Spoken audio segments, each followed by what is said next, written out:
Georgia Virtue presents the Let Me Tell You Why You're Wrong podcast.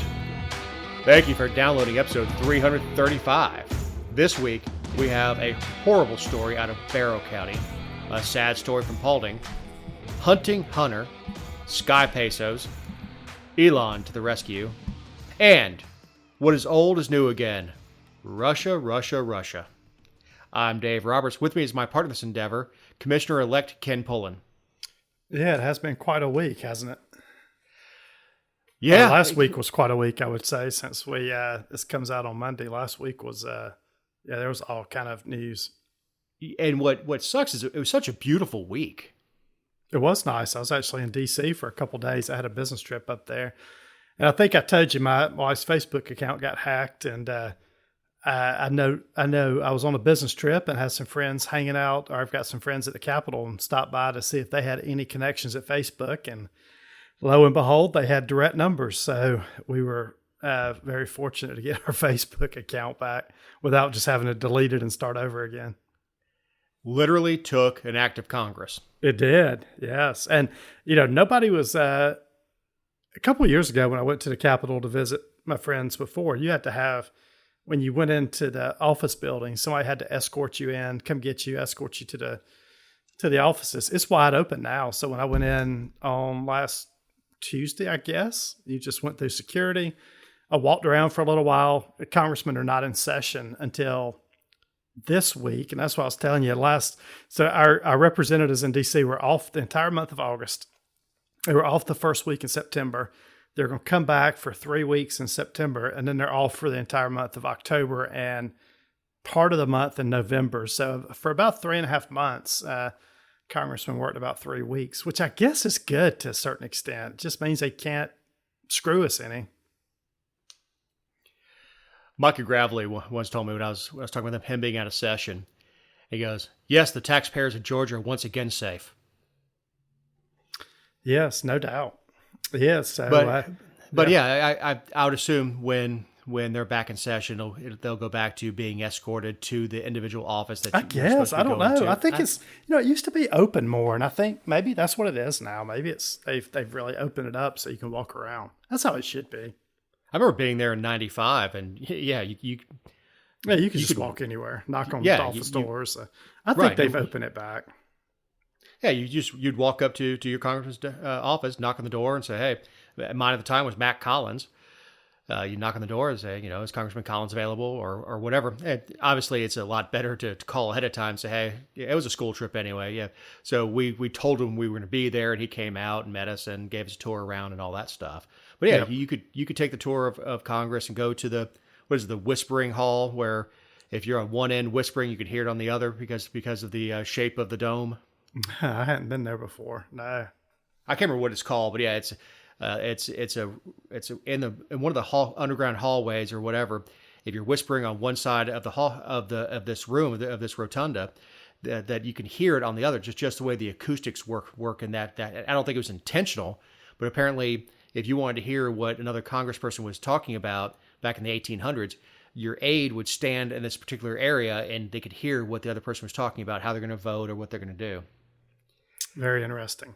And then I was going to say last Sunday, we had a really tragic event happen down in Pike County I live in. We had a high school senior named Peyton Rivera had a car wreck. He had a kind of a head-on car crash and he passed away. Peyton played, he was a high school senior, just like my daughter is in Pike County, and played football for the team. Also I think he played baseball too. So it's been, the county has really had a hard time this week and just really came together close during this week. And then, 2 days later, and I know we're going to talk about it a lot, or, a couple of days later, we had the school shooting. So it's been quite an emotional week for a lot of high school students around the state of Georgia. It's been an emotional month with the officer in Paulding County that was shot. Another story we're going to get to in Paulding County later.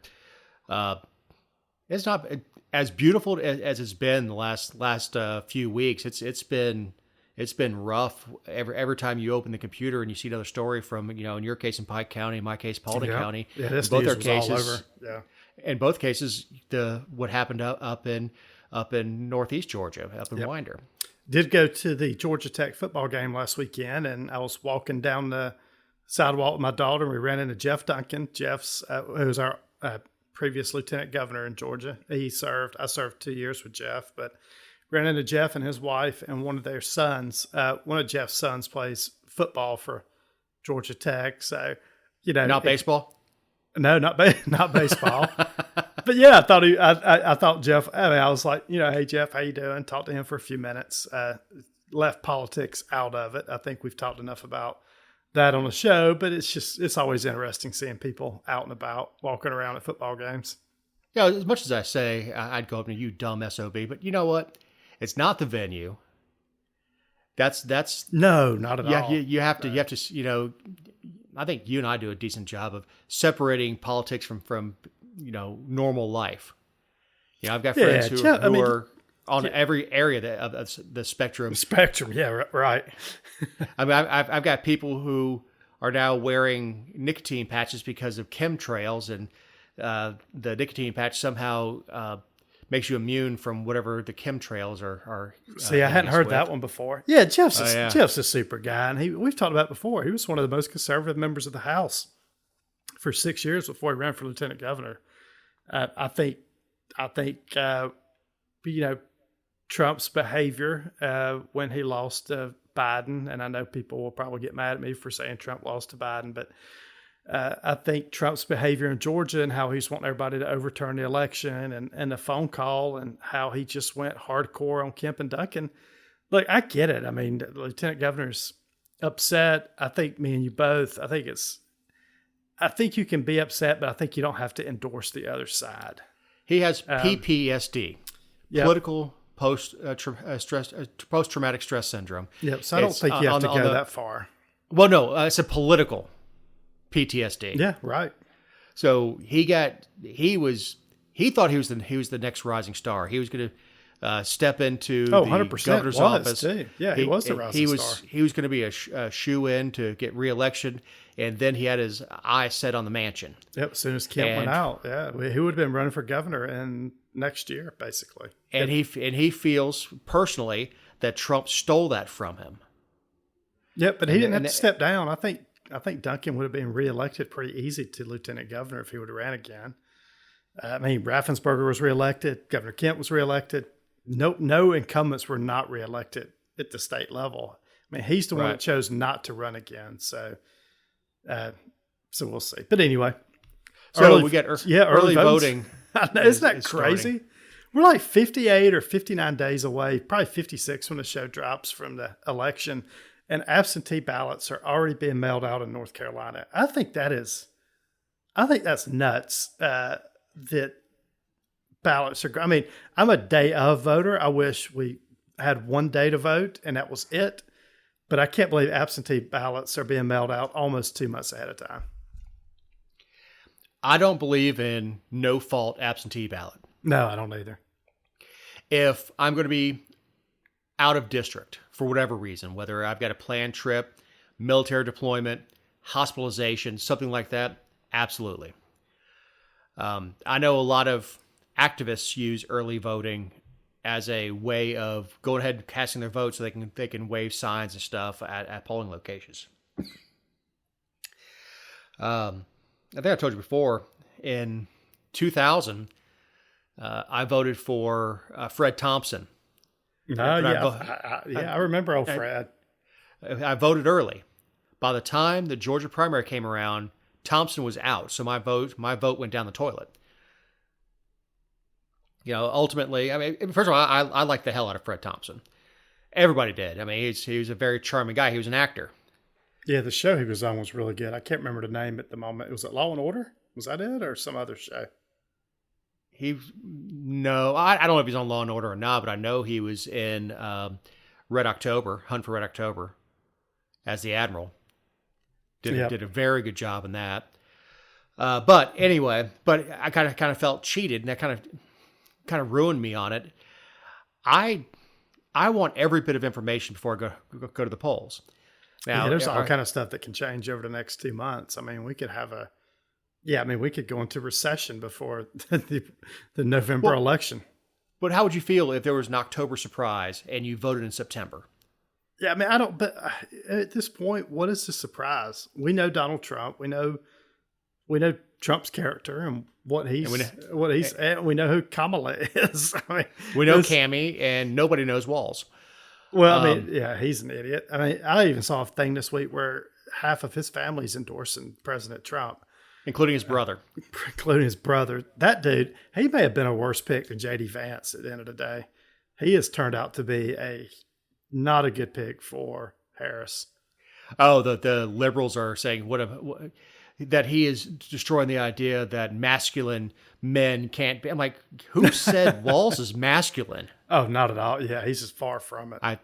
If he wasn't National Guard, there's no way he would have even been thought of for Sergeant Major. The Sergeant Majors I knew in like the Army were not happy-go-lucky dipsticks like Walz. They were hard, mean SOBs, much like Sergeant Major Plumley, who was portrayed by Sam Elliott in We Were Soldiers. That's the prototypical Sergeant Major. They're unhappy about everything and everybody all the time.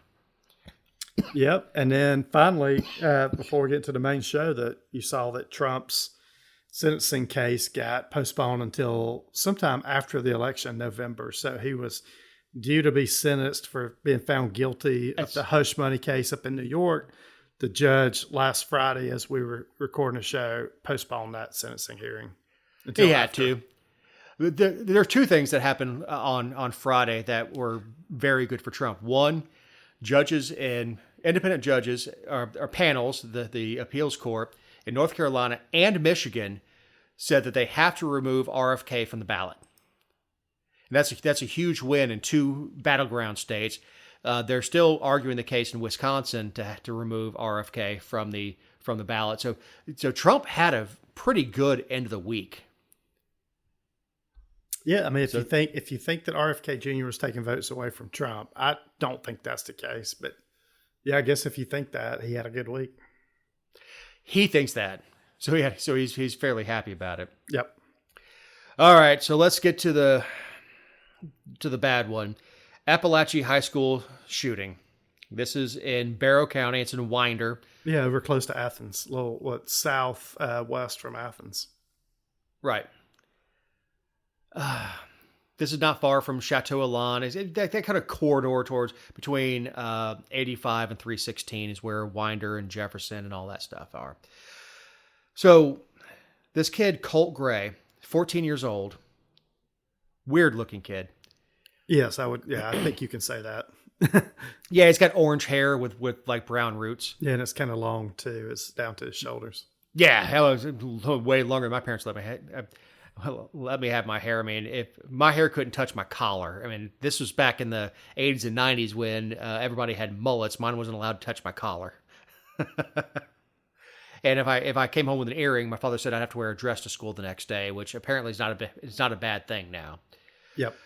All right, so he had an AR-style rifle, goes to campus last Wednesday morning, killed 4 people, 2 teachers, 2 students. The stories coming out of it. Plus, there were 9 other injured.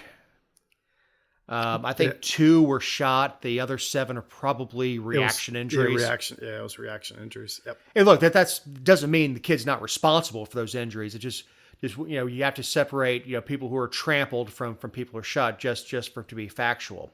And it did. I mean, he had no motive in who he chose to shoot. Not that I've heard. He just opened fire. One of the kids was giving an interview and said it was the teacher, one of the teachers that was shot. It was the coach that was shot, the 29-year-old coach. And they tried to apply pressure to the wound. It wouldn't stop bleeding, so they waited for police. Which they did all they. You're talking about high school kids. Would I treat it differently? Probably, but I've had training on how to deal with GSWs, and it's very minor training, but I've had training. These kids basically took what they saw on TV and tried to mimic it and save this guy's life. Those kids are heroes for trying. Oh yeah, because they could have been hiding under desks or anything else, but they saw a teacher, a coach, down with a GSW and went to help the guy. Those kids are absolutely heroes for their attempt. You're not going to be successful every time. A paramedic will tell you that, but it's the actions they took and put themselves at risk to try to save this man's life. I'm actually amazed too that only I know it's terrible that two teenagers and two teachers lost their lives, but I'm amazed this was not more deadly of an interaction, because you know how high schools are. Kids are hanging out in the hallways. They're just being kids. I mean, they're talking to each other. I think we're very fortunate it was just 4 people at this point. Now, do you think it's a combination of training that teachers and honestly students have been taught how to react to this? Yeah, I mean, they locked the doors immediately. Yeah, immediately they went on lockdown, locked the doors. I don't know if a locked door has anything I think an AR probably can disable a locked door fairly quickly, but if you know what you're doing. If you know what you're doing. But now if they're magnetic locks, no. But they said this, and the school resource officers in this case, it didn't happen in Uvalde, Texas. If you remember when that school shooting occurred, the school resource officers basically ran and didn't do anything, and the first police officers on the scene stood outside, and that's why a lot more people were killed at Uvalde. The school resource officers actually tracked this kid down. I mean, they went straight in, they found him, and then they talked him out of, they made him lay down his rifle. I mean, it's truly amazing that they actually got to the kid and the kid surrendered. Look, I don't know how long this kid was at the school. He was in Jefferson County at the end of 2023.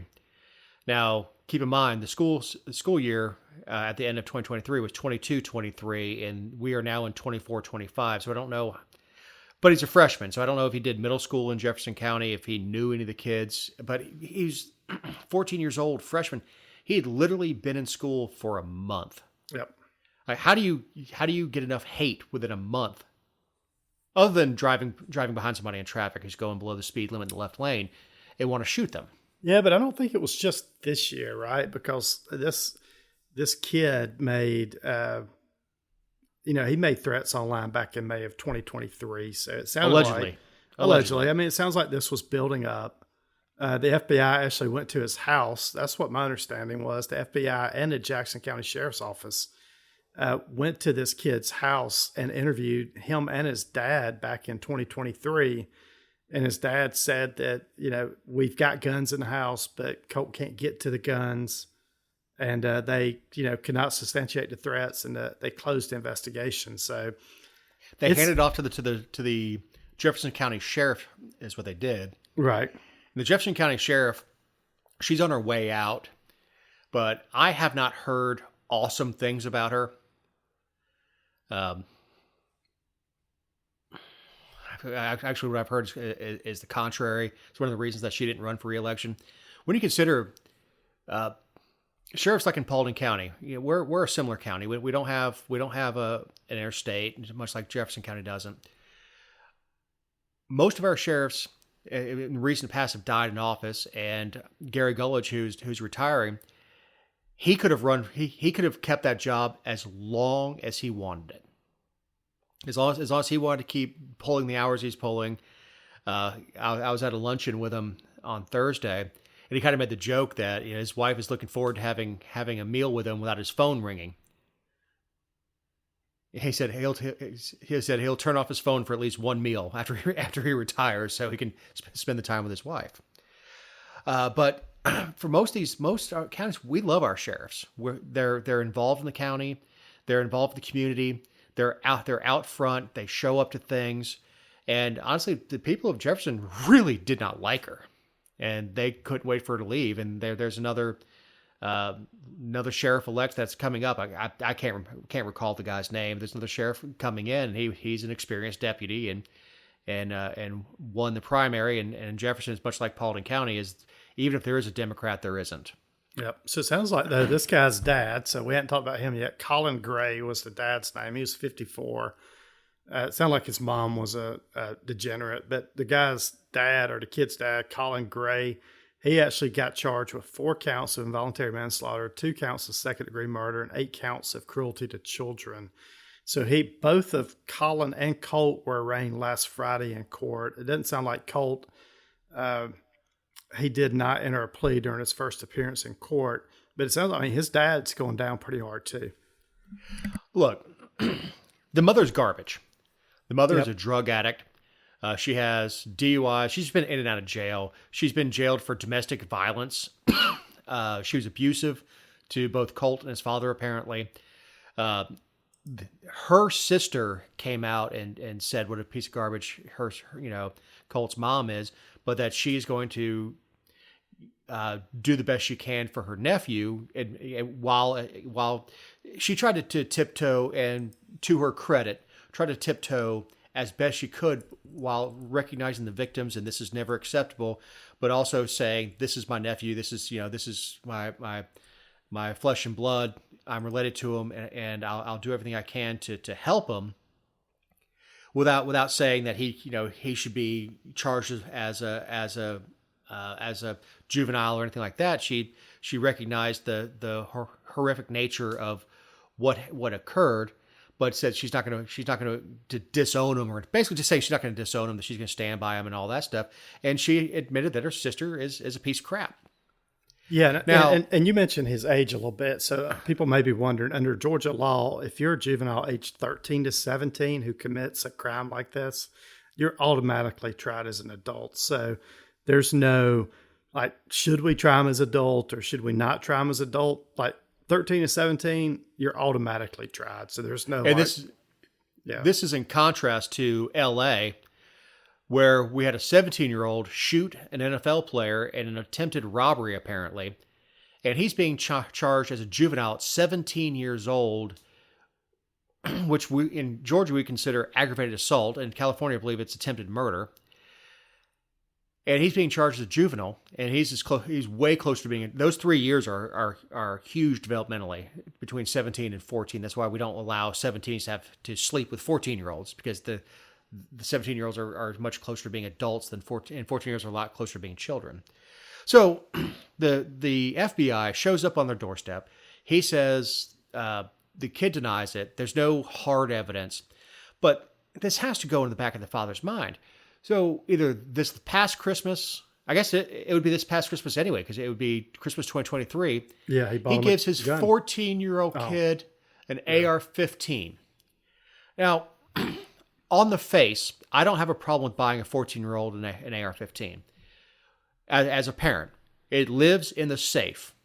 We only shoot it when I bring it out and we go to the range and I'm supervising you.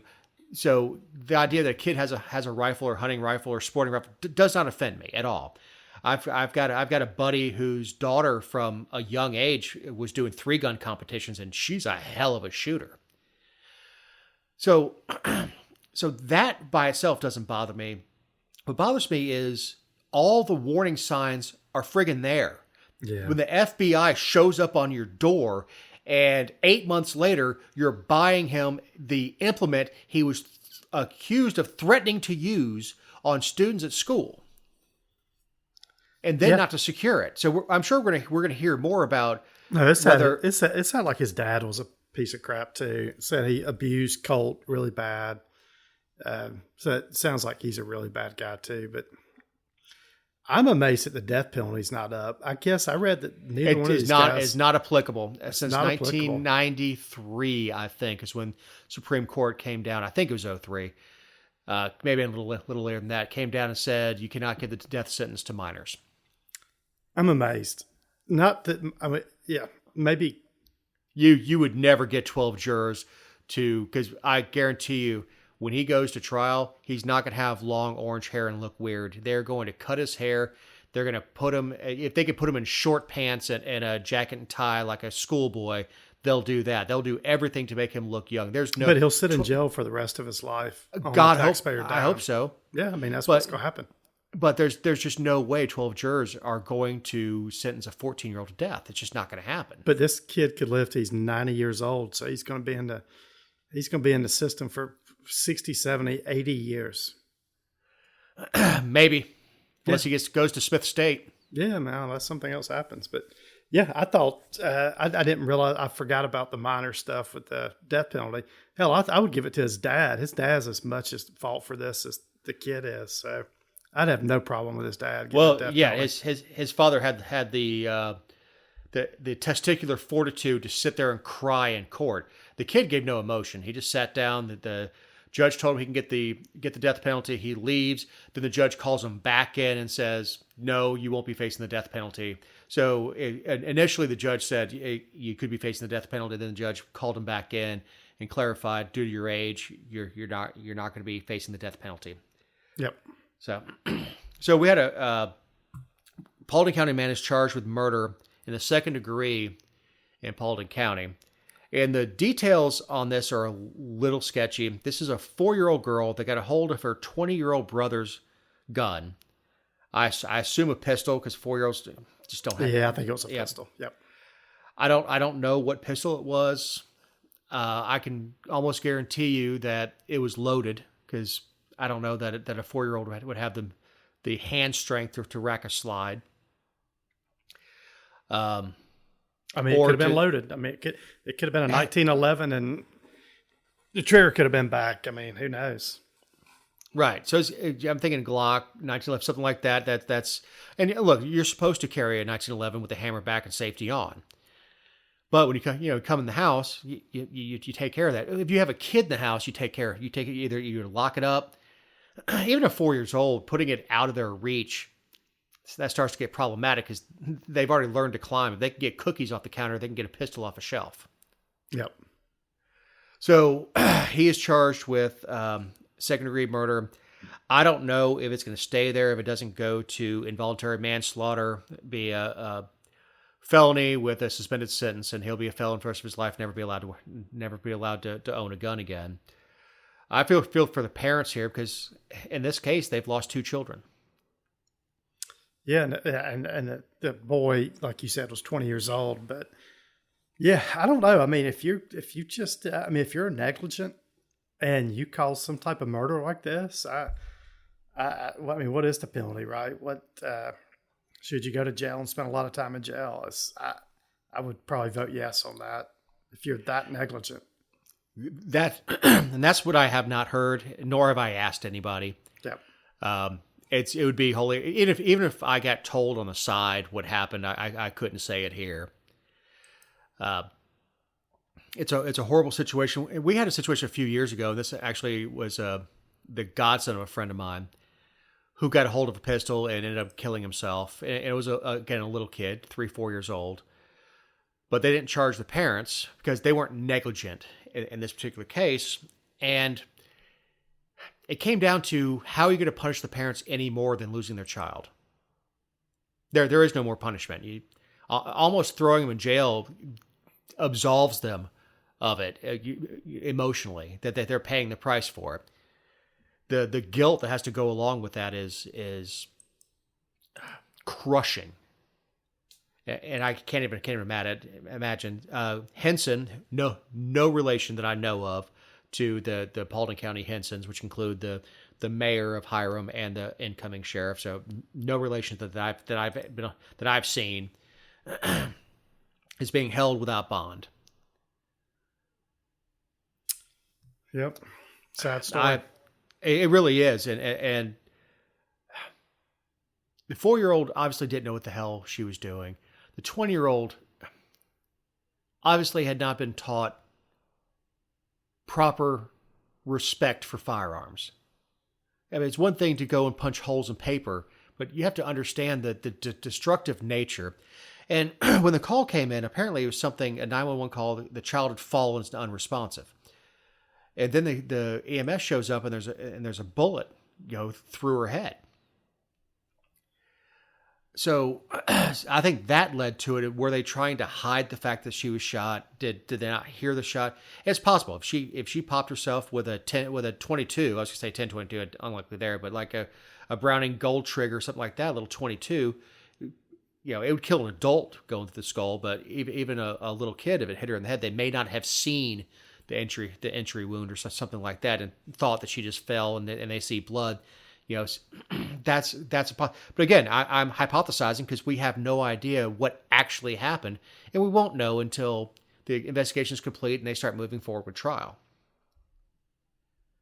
And nor should we. They need to finish their investigation and not come out with this is what we found, and then a bunch of people make hypotheses on it, and then they come out with something else, and they think that they're changing the story. Just might as well finish the investigation and then release the information. Just in the world of 24-hour news, we get impatient. We want to know now what the hell happened. Yep. All right, Hunter Biden pled guilty to tax evasion. Was it either Thursday or Friday last week? Yeah, it was last Thursday, and I think this was a big surprise to everybody. It was nobody saw this coming. So, and this is second time in 3 months he's pled guilty, but he was convicted of federal charges after he unexpectedly copped to dodging $1.4 million in taxes last Thursday, the day jury selection was supposed to begin in the case. So, yeah, this came out of nowhere. It was 9 charges against him. The word is he didn't want to avoid another embarrassing trial that would have centered on his love for strippers, porn, and luxury hotels. So that's not the theory that I heard is that he pled guilty because all of his dealings would have come out, including the money to his uncle, the money to his father. Yep. All of that would have come out in trial and right in the middle of Harris's run for president. So it is hypothesized, again, I'm going to keep using that word, that he pled guilty. Now, he pled guilty with the option to appeal. So this is not I did it and I throw myself in the mercy of the court. This is I'm not sure exactly what the legal term is, but he reserved the right to appeal it. Yep. Joe Biden, or at least his administration, or whoever Geppetto pulling his strings, has said that there will be no pardon from the Biden administration for I don't believe that for 1 minute. Hell, no one believes it. If Kamala wins, or it doesn't matter who wins, he's getting pardoned. And hell, I'd do the same thing if I had a son, probably, if I was president. I mean, I can't blame Biden if he doesn't pardon his son. I mean, he does. No. Yeah, he'll probably pardon a lot worse people before he leaves office. Oh, yeah. So that theory actually kind of resonates with me because being a political nerd like you are, and a lot of people who listen to the show are political nerds. That this was a move. He was guaranteed under the table. You will never see the inside of a jail cell. We'll take care of it. The sentencing, and he waited to the last possible minutes. The sentencing cannot happen before the election. So once the first Tuesday following the first Monday of November happens, Biden can do whatever he wants. He has carte blanche for 2 months. Yeah. Where it's not going to affect anybody else, and Biden will fall on the sword. This is not Hunter falling on the sword. This is him retreating to win another day. All right, this is an interesting one for us. Airline loyalty problems are being investigated. Programs, not problems. They are problems sometimes, but programs, loyalty programs. Yeah, it's all these loyalty programs. Yeah, this came out of. Yeah, let's look at this. Yeah, go ahead. Sky Pesos. And the reason they're called Sky Pesos instead of Sky Miles, Sky Dollars is they have such a low ROI, return on investment. It takes so many miles. For instance, it takes to go to Italy and Delta One is something like 700,000 Sky Miles. Yeah, but for business, look, this is the business traveler conundrum, right? I mean, once you start racking up these points and you got somebody else paying for your trips, like I do. So when I travel most of the time, my company pays for my travel, but then I get Delta points. These programs, your loyalty to these programs is just unreal. Like I don't want to fly anything besides Delta because I get the points.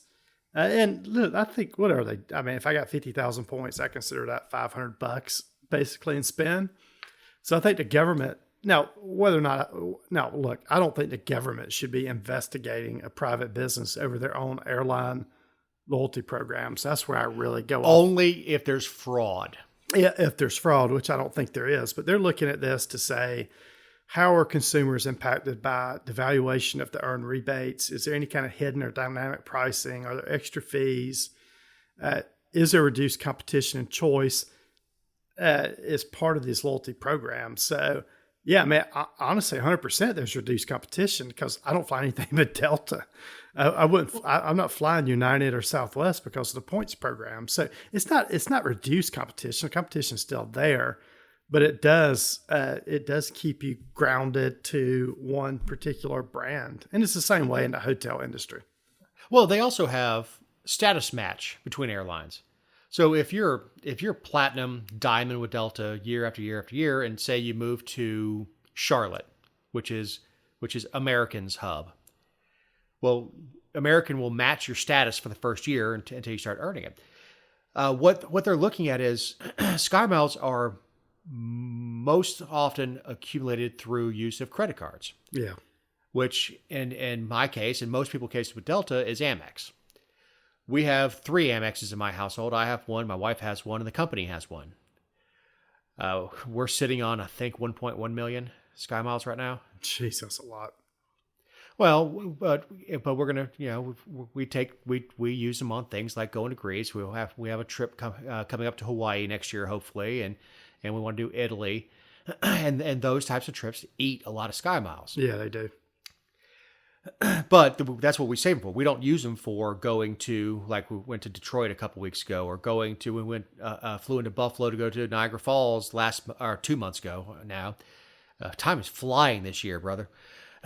So we pay cash for those and bank the miles and use the miles for the big trips. But that notwithstanding, there are a lot of flyers, business flyers especially, that are upset at the loyalty programs because I can make platinum through using my Amex, and they're not doing what Delta used to do is segments. If you had enough segments, They get away with that.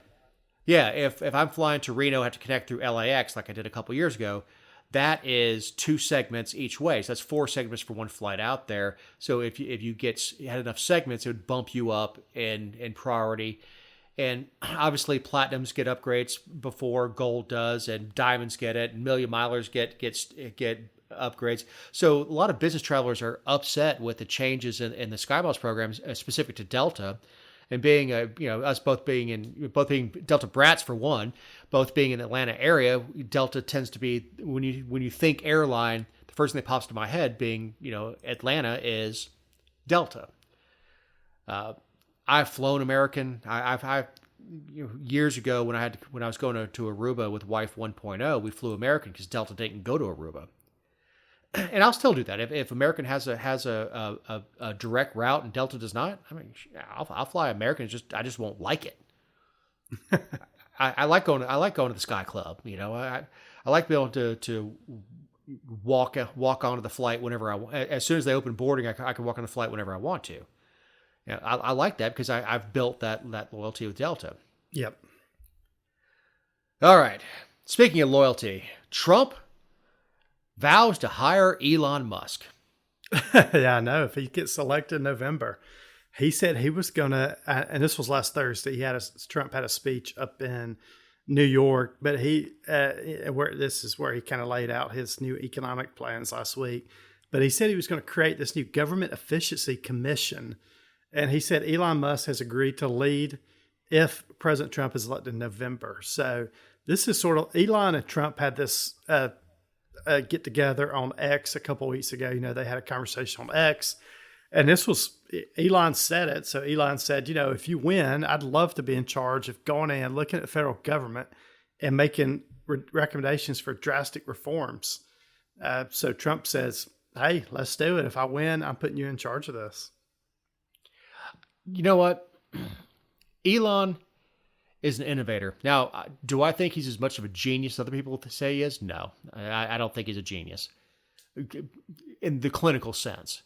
But he has a knack for finding the right people to enact his visions. Now, did he design SpaceX? No, but he had the vision for it, and he found the best people possible. That's part of being a leader, right? You're right. He's a natural born leader. Yep. He's what did Ronald Reagan say? Find the very best people you can get, delegate responsibility, and don't interfere. Yep, and that's what Elon does, and he's very, very good at it. That's something that Trump has problems with. Is the last part, is the don't interfere. But I think he's a brilliant businessman. The purchase of X was, I don't think that was a business decision. I think that was a personal decision. I want it. I'm going to take it. That's just being a rich guy. If I had his money, I'd do the same thing. I'd buy some companies. I'd buy Disney if I had the money to shut it down. Then I'd buy DirecTV and shut it down for cutting off my ESPN right as the college football season is starting. But I digress. No, I think it's an awesome idea. I really do. I think we need more of that. We need more picking people who know what the hell they're doing, not giving handouts to Pete Buttigieg and making him transportation secretary of a guy whose city. He was a mayor of a city, and the transportation in that city sucked. Yeah, I think what Trump said. I think what Trump's looking at is he said Elon, when he took over Twitter last year, he fired like 90% of the Twitter staff, and Twitter didn't skip a beat. I think that's what Trump's looking at with Elon here, saying, "Hey, you've already done this once, or you've probably done it multiple times. We'd love for you to come in and look at the government now." Whether Elon will have full autonomy to like get rid of the number of people, I think he's probably going to be hamstrung with some of the changes that he would want to do. But that's what the plan is. Musk is going to hate it. I don't know when the last time Musk ever worked for anybody was, but it's been a while. And within his own corporations, he can go get out, just like Trump does. You're fired. Yeah, that is true. No, you can't do that in government. You can't eliminate positions in government. It doesn't work like that. Well, you should be able to. There's no reason why you can't. It's just not set up that way, but you should be able to. You should be able to eliminate entire departments. And I agree. I think Trump ought to be able to go in there and eliminate the EPA, which is, in my industry, costing homeowners tens of thousands of dollars. I mean, each, because they're changing refrigerants again. So every time they do stuff like that, we're in the middle of inflation. Or we're not in the middle. We've been dealing with inflation for the last 4 years. The EPA is like, you know what? Let's screw them a little bit more. Let's 1 year they increased the efficiency standards, which means all the factories had to retool. And now they're beginning in 2025, they're changing refrigerants, which means all the factories have to retool, which means all those prices go up. So the homeowners who are already being squeezed by, getting a pound of hamburger and hamburger helper is now as much as it was. Hell, going to McDonald's and getting a meal at McDonald's is no longer a $5 experience. It's $15, $20 for lunch. Yep. So we're already squeezing it. So if you could put Musk in charge of that stuff, if you could just say, you know what, you're gone, done, and do away with departments or gut them. You can't do away with the EPA anyway because it was authorized by Congress. It would take an act of Congress to remove it. But to be able to gut those things, the problem is it'll be great for 4 years until they elect another Democrat and they just fill those positions open, because he won't have the authority to eliminate positions. He'll have the authority not to fill them after firing people, but not eliminate the actual position. That'll show not available but empty. So the bureaucracy is forever. Administrations come and go. Yep. This is a good time to remind you that these are our opinions and not those of anyone not on the show or any respective company for which we may work, own, or otherwise associate ourselves with on a regular or irregular basis. Also, you can find other episodes and relevant stories over the GeorgiaVirtue.com. This week, the mule is mine. Go for it. All right. Bullitt County Board of Commissioners. This has to do with taxes, water, and First Friday. All right, so we all know about the water situation with the Hyundai plant.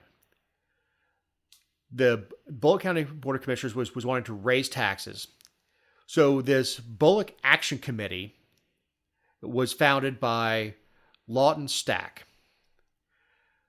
So he goes out and they go to this First Friday. In Paulding, we have something called a Food Truck Friday in the city of Dallas. It's a community event. So this First Friday thing is people can get booths, and the community comes out there. There'll be food and other stuff going on, and they have different booths. And this is something that as owner of Dr. Cool that I would participate in, is to go out there and get a booth and hand out cards and information about air conditioning, stuff like that.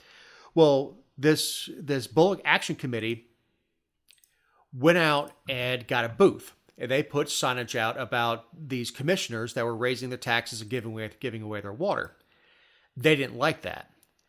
So the Downtown Statesboro Development Authority, this is, starts to get in the weeds, says we're not, you can't come to First Friday anymore. We're not going to allow anybody with a political message to do this. Fine. They can have a limited access. That's fine. That's within their purview. But then they allowed a bunch of political people like Habitat for Humanity. These are people who do good work. Something to do with abuse, resources for abused children. I think all these 501(c)(3)s that do really good work, but they were allowed where this Bullock Action Committee was not. They were barred, which is violation of the First Amendment. If you're going to put a hard, fast rule that no charities or no 501(c)(3)s or nobody with any political message can be involved, fine, that's a hard, fast rule. But you can't pick winners or losers based on message, and that's what the Downtown Statesboro Development Authority did. Well, the Action Committee took legal action against them, sent a demand letter, say, hey, you need to let us in. They said no. Then their lawyer looked at it and said, this is a First Amendment issue all day long. Sent a demand letter for $80,000. The Development Authority capitulated. Their insurance company paid $80,000. So fast forward to, I think it was last week or maybe late week before, Board of Commissioners, Lawton Stack is addressing him and saying, this is why we did what we did. So Lawton Stack apparently is a preacher, and he didn't stand for the invocation. The invocation was done by a guy who'd been wearing him out apparently, and he didn't agree with the message, so he didn't stand and bow his head. I believe it's Commissioner Simmons came out and asked him if he's a Muslim. This is open meeting, session. Asked him if he's a Muslim. And said, you claim to be a preacher. I can't ask about your religion. Like you just did. We should put the video. The video is amazing. Them just wearing out this private citizen who has a legitimate complaint against his taxes going up and his water resources being sold to the highest bidder. So he has a legitimate complaint, whether or not it was the right thing for the commissioner to do or not. That point is completely irrelevant. The point is that they went after him and started to limit his ability to put his message out, him and his group. And then they asked him, what are you going to do with that $80,000? Are you going to put it back in the community? It's totally unprofessional. Yeah. Then offered a bunch of quasi-governmental agencies to give the money to. And he, he stood up and said, you don't have any idea. He didn't say it like I would, like you dumb SOB. He goes, I have to pay the lawyers. Then we have to pay taxes on it. There's not as much left over as you think there is. Because the first thing they said is it's going to be very disingenuous on both parts. The tax, you've taken $80,000 of the taxpayer money. He goes, no, it's actually the insurance company. You're both being disingenuous.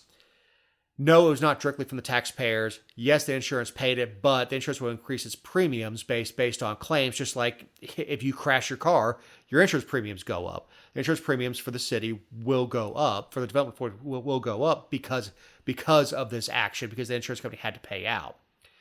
So they're both being a little disingenuous. I don't know if it's on purpose or that's truly what they believe. They're whatever. They don't understand how it works.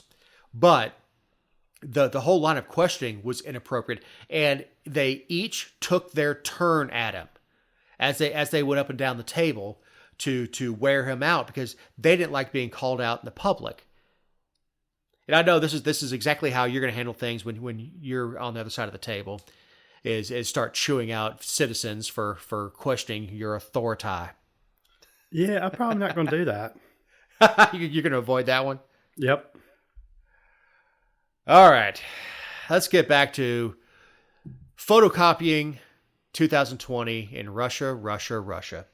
Yeah, this was a weird story that came out last week. So it sounds like the U.S. Justice Department indicted. Basically, Russia came up with this fake organization in the U.S. And then that I think the indictment basically says that fake organization then went out to a bunch of conservative talk show people, and I don't know if they said they directly interacted with them, or they just sort of got them to lay out their plan. And it's all about Russian collusion again. And the people got tied up with this, like Tucker Carlson got tied up with it, Tim the Poolcast, Benny Johnson. All these are, conservative people. They're out there. They've got all these talk shows. And this is kind of a weird story. People, Tim Pool, Dave Rubin, Benny Johnson are all saying they had nothing to do with it. If something happened, they were fully unaware with it or unaware of what was going on. But look, some of these pages that were seized by the Justice Department had 7. One of them had 7 followers. 7. Yes, right. All right. So there is no Russian collusion. There is no action by Russia to attempt to get Donald Trump elected. Russia just doesn't want Donald Trump elected. However, they do like seeing people melt down. Yeah, they do. They love doing that. And Russia, for their part, wants Kamala Harris to be elected. They really do. Now, there's 2 ways of doing this sort of propaganda or psychological operation, depending on which side that you're on. One is to go out and support her. Well, that wouldn't help her, would it? So if you go out and you appear to support Trump and then you allow it to be exposed, you get to hang that mantle around Trump's neck, thereby bolstering Kamala's position and allow Kami to get elected, and then Putin knowing he can push her around. That is much more likely to me than a bunch of Russians going, hey, we want the guy that put tariffs on our oil and kept us locked down. We want the guy who kept money away from our ally Iran. So there's no way that's Russia's motivation. It is much more likely to me that this is an attempt on Russia's behalf to make it look like Russia's supporting him, so that people will go, look at Trump again, and then go, Kamala is the one that's not Russia's lapdog, which in case she absolutely will be, because she's not serious enough and she's not smart enough or tenacious enough to deal with Putin. Putin is a master at this stuff. He was KGB. He is a master at misinformation. Yep. And the mainstream press is lapping it up. Yeah, they are. They've gone full in for this. I mean, this is Russian collusion supporting President Trump, and they're going all out on these right-wing influencers. Hey, look, I think Tucker goes off the rails. Rubin less so. I mean, I like Rubin's presentation better than I like Tucker. Tucker's shtick got old. And I know millions of people love him, and he's making tons of money not being on Fox News. His shtick has gotten old for me, and his little puckered face like he just sucked a lemon when he hears something. He's just not one of my favorites. But this idea that there's Russian collusion, that Russia has a dog in this fight, they enjoy seeing us melt down. And when Khrushchev took off his shoe and started banging it on the podium, saying, "We will crush the United States," he wasn't talking militarily. He was talking that eventually they will infiltrate the United States, and that's what's happening. Is the socialist values that they were espousing in the early 1900s that brought the Bolsheviks into power are the same things that we're hearing with a modern twist. I assure you, the Bolsheviks wish they had Twitter, Facebook, TikTok to get their message out, but it took them decades to push the revolution to the point where they executed Nicholas. So they wish they had the resources that we do now to push out that information. Hell, even when I was doing psychological operations in the 90s, we were still talking about doing radio broadcasts and leaflet drops. The world is so different in honestly 30 years, and versus what happened 100 years ago, yep. And the way that disinformation and information is disseminated. But yeah, the media is going to lap this up, is going to stand up and say, look, they got him elected in 16. We beat them in 20 and they're back in 24. No, that is absolutely not the case. The Russians could not have been happier than having Biden win the election in 2020, because friggin' look at him. Just look at him. You got Putin shirtless on horseback, and you got Biden who falls off a bicycle. I mean, just the image, and the image to the Russian people is a lot. So Putin coming off as a guy who plays ice hockey with the Russian national team and stuff like that, that resonates with the Russian people as having a strong leader, and they tend to get in line behind him. The war in Ukraine notwithstanding, but he caught a lot of hell over the fight in Ukraine, so he needs the United States to continue to look weak. Yep. And that in his estimation makes him stronger, because they don't have a military that can beat ours.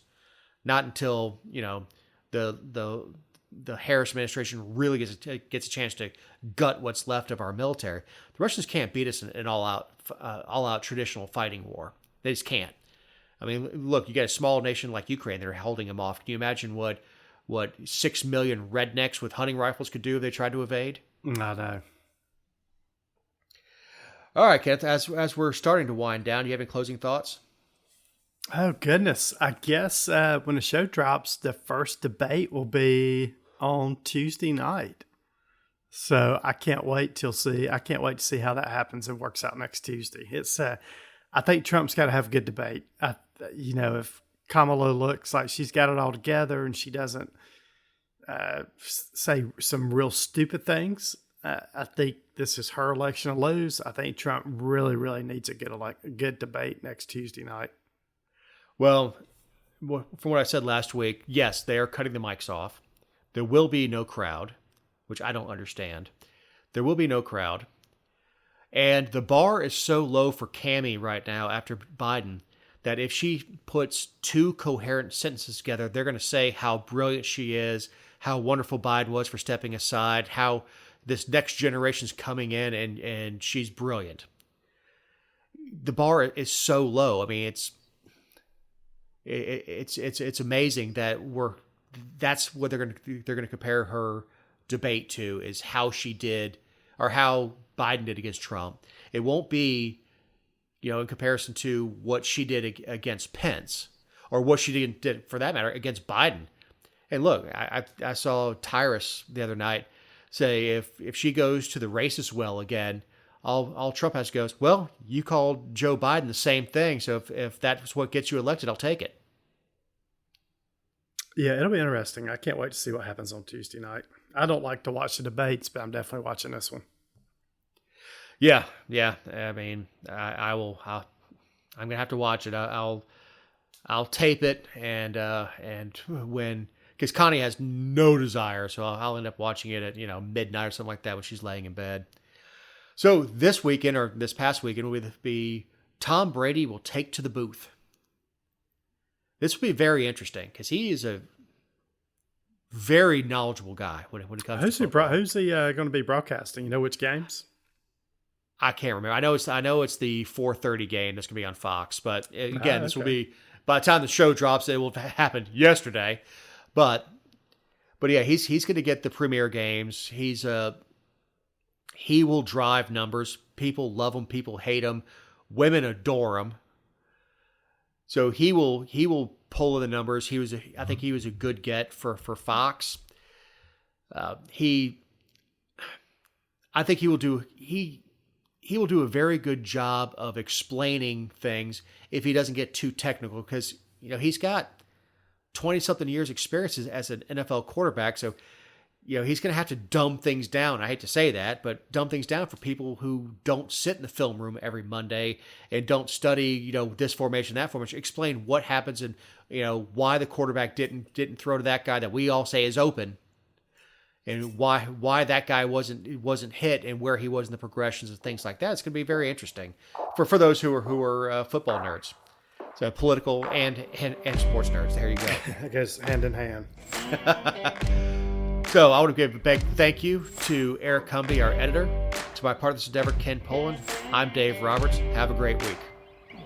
Oh, I've been running from the law.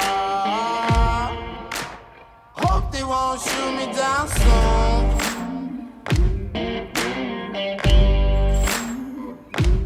They've been gone a sleepless night. Try to catch me howling at the moon.